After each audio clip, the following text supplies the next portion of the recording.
Beaucoup aimeraient bien avoir des abdominaux qui ressemblent à ça. On appelle ça le six-pack en anglais. Et donc la plupart des gens pensent que pour avoir des abdos aussi visibles que ça, ou ne serait-ce qu'un petit peu visibles, alors il faut travailler dur, faire beaucoup de mouvements, d'exercices abdominaux pour arriver à un tel résultat. Et d'ailleurs, c'est pour ça qu'on voit beaucoup d'appareils qui ressemblent vraiment à des appareils de torture pour se muscler les abdominaux.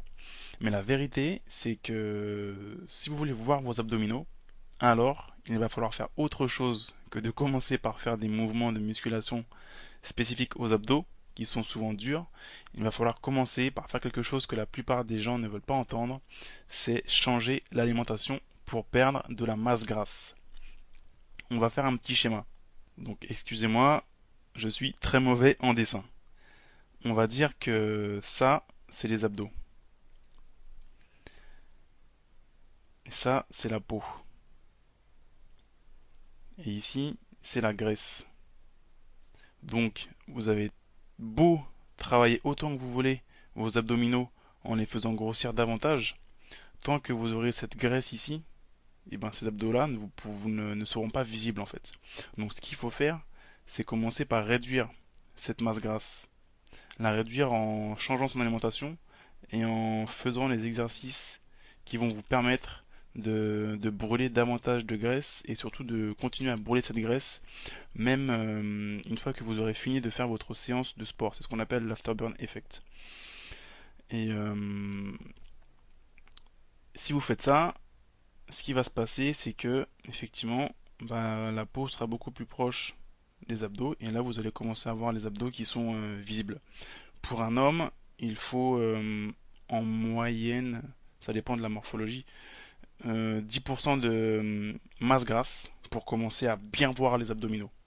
Pour une femme, je crois que c'est de l'ordre de 18% pour avoir un ventre très plat, ferme, et où on commence également à avoir les abdominaux.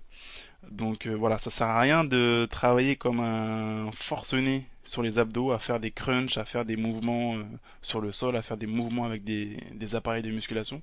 Il faut tout simplement commencer par baisser son taux de masse grasse.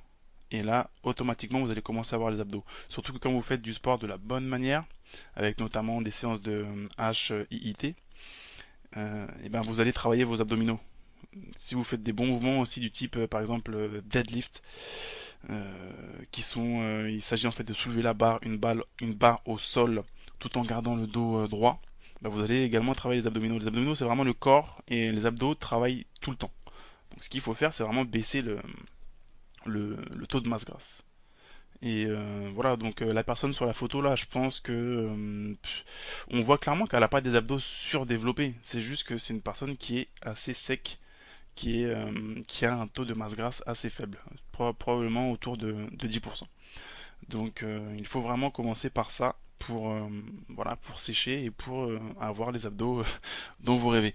Car euh, c'est clair que avoir un taux de masse grasse permet donc d'avoir des abdos visibles et des muscles saillants. Mais ça, c'est juste pour le côté esthétique. Il y a quelque chose qui est bien plus important que ça. C'est que le fait d'avoir un taux de masse grasse faible ou normal, bah, ça permet de prévenir des problèmes cardiovasculaires, des problèmes de cancer et également des problèmes de diabète. Puisque avoir trop de masse grasse, être en surpoids, voilà, ça pose des problèmes à ce niveau-là surtout. Ce n'est pas que disgracieux. Donc il faut commencer par là et voilà. Donc bah, dites-moi comment vous y prenez-vous pour travailler vos abdos et est-ce que vous saviez que votre taux de masse grasse était très important pour bah, justement voir vos abdos ou pas. Merci d'avoir regardé cette vidéo et je vous dis à très bientôt. Salut. Au fait, n'oubliez pas de télécharger mon guide 8 recettes brûleuses de graisse.